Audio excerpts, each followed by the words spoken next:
This is the elevator at the Cleveland Heights Library in Cleveland Heights, Ohio. Got a Schindler 338 here. Here one.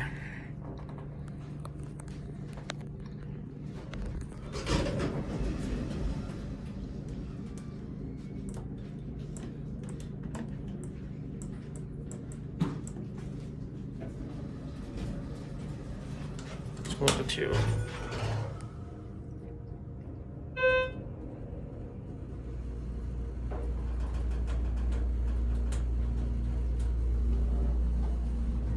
Seems pretty smooth here too.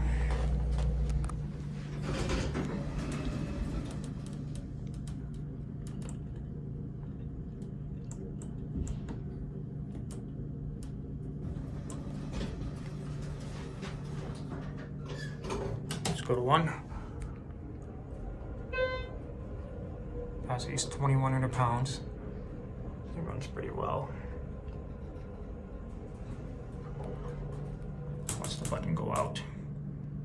I'm gonna cut the camera because there's a desk on right by the elevator.